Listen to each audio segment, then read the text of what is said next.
We are back working on the barn find R32 Skyline. When we pulled this car out of a field, it hadn't been running in over 10 years and had a bunch of rust. So we decided to take on the massive task of restoring this beautiful piece of JDM history. We immediately got to work repairing the rust and removing the RB20 turbo motor. And today, we're jumping into the interior. And I've got a special guest with me. The previous owner of the barn find R32 Skyline, Jordan Sovlis, baby. Last episode, we pulled the RB20 out of the hole so that we can start getting to work on the rust in this thing because it's pretty damn hectic. But while we wait for some parts to come in before we can tackle that problem, I'm not going to deprive you guys of R32 content. We're going to move straight on to another job, and that is the interior of this car. Now, there are some high and low spots of this interior. The high spots being we have the stock Skyline floor mats, which is amazing. The carpet looks to be in amazing condition. The seats are in fantastic condition, which is very cool. But if you can see right there, we'll switch over to the other side of the car. The dash in this thing is absolutely cactus. Like, it's not just cracked, it is toast. Gone. It's pretty bad. It's probably the worst one I've seen. It is, and that's because this guy left it in the sun on his farm. Was it as bad when you parked it up? Exactly the same. Was it? Yeah. Oh, so it was already bad. My farm didn't make it any worse. Oh, okay, so it's definitely not your fault. Nah, not mine. You can't even see through the freaking windscreen, but the interior needs such a freaking clean. Dude, I don't know what's on. Yeah, I don't know what's on the windscreen, but it's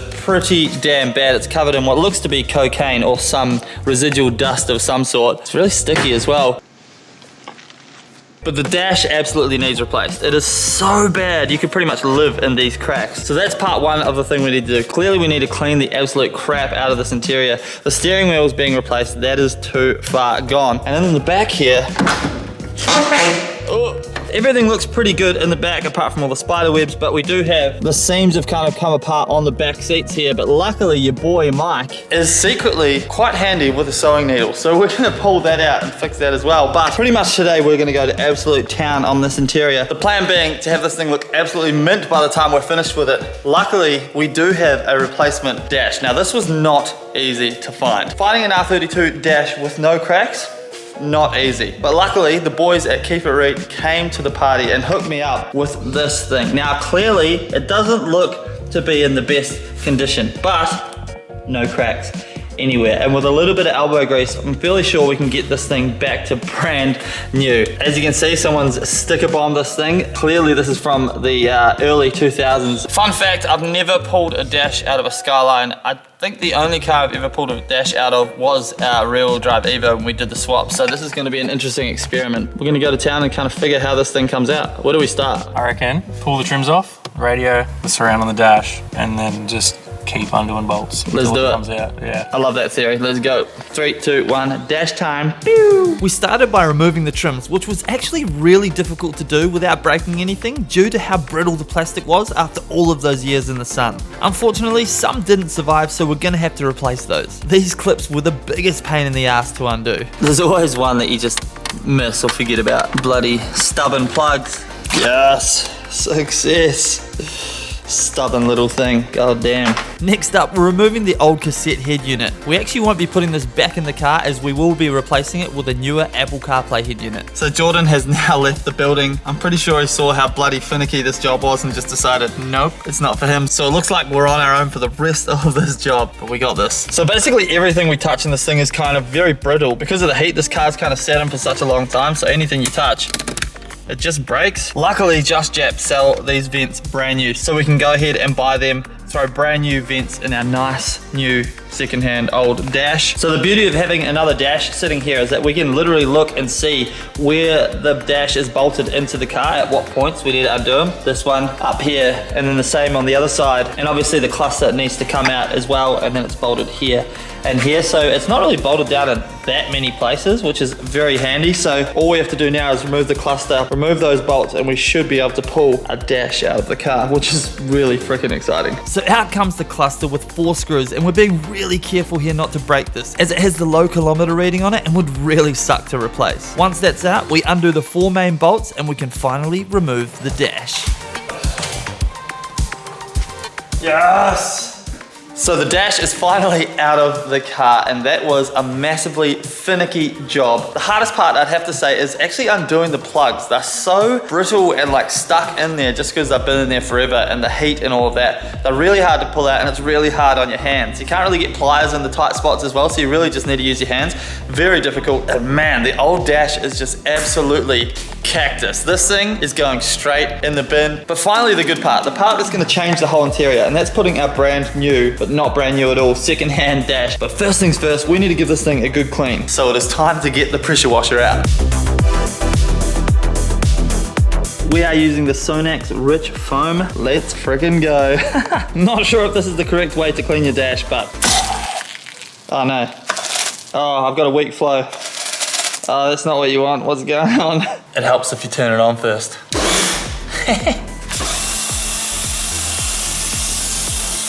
This stuff smells so freaking good.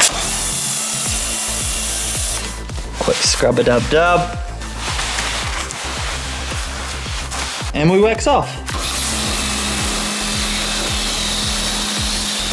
So the last thing we're gonna do to our dash is a treatment that is probably a little bit controversial with you guys. I like to throw the Sonax tire gloss gel onto stuff like this to make them pretty much look brand new, but it also kind of protects it. Because if you can see how it looks at the moment, like it looks fine, but it looks old and dated. So what I'll do is just chuck some of this onto a sponge, and then we'll rub it into the dash and then wipe it off. And the best thing about this stuff is it's not like tire shine, so it doesn't look glossy. It looks like, basically makes it look brand new. It's got like a matte look to it. So when I use it on my tires as well, they just look like brand new tires instead of looking like really shiny, like you've tried too hard, I guess. So throw it on there like this and just wipe it on.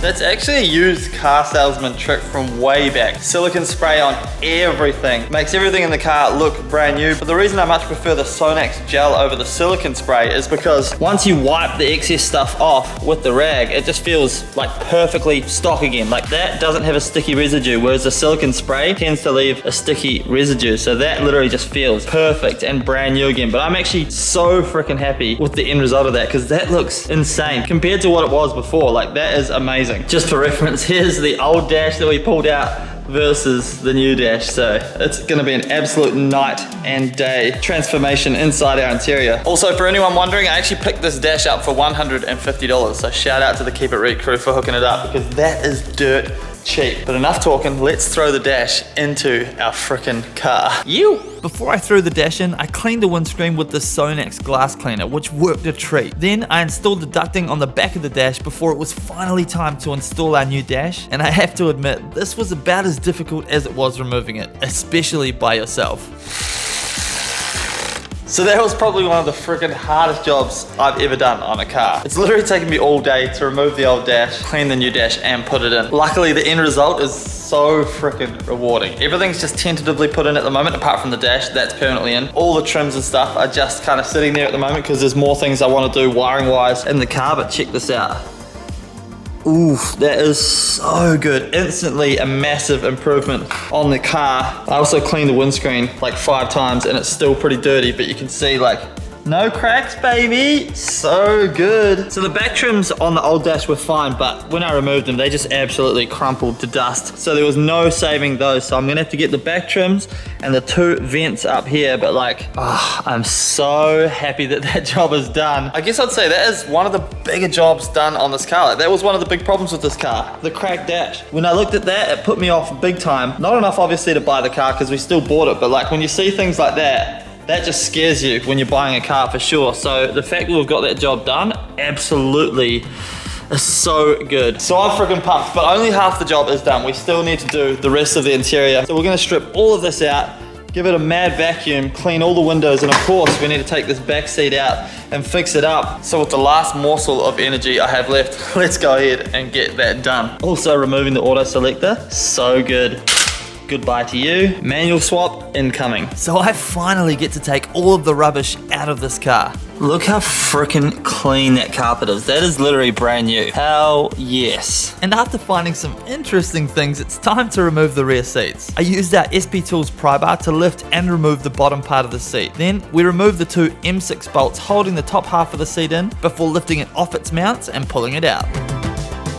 So the back seats are finally out, and I did get really excited for a second there because I thought I found a nudie mag picture in the back of the Skyline, and I was like, hell yeah, and then I started opening up and it was like all sticky.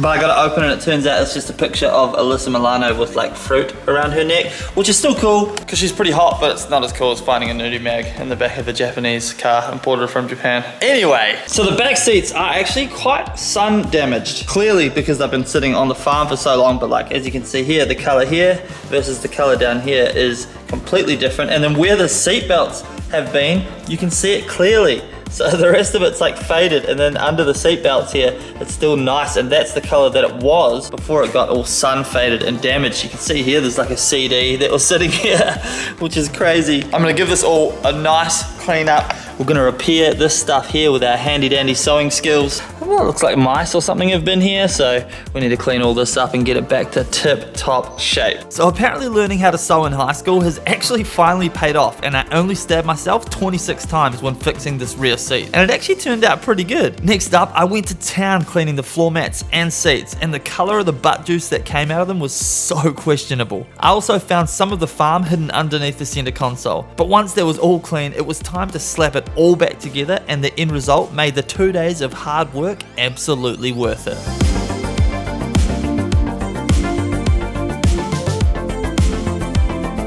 So we are all done with our interior transformation, and I'm absolutely over the moon with the result. We definitely have something we can work with this car, which is freaking amazing. The interior is so important because this is the space that you want to feel comfortable in, and a clean interior in a Skyline, actually quite hard to find. So this, look at it, looks so good. Everything come up really nice. The door cards are awesome. It's a couple of things I have to do, like this is lifted here, but you can actually just take it apart and then basically you use adhesive to stick that back down, and that'll actually come up almost brand new. So little things like that we can fix, but like it looks so much better than when we started. Absolutely night and day.